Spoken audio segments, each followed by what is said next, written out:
Он что, дома свистит, что ли? Ну точно, дома свистит. Сейчас я ему дома свистеть. Иди ты, мать, ты что, совсем обалдел?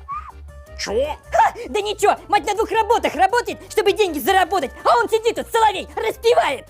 И так денег нет, иди твою мать, он еще дома свистит. Еще раз свистнешь, рот скотчем заклею. Ха!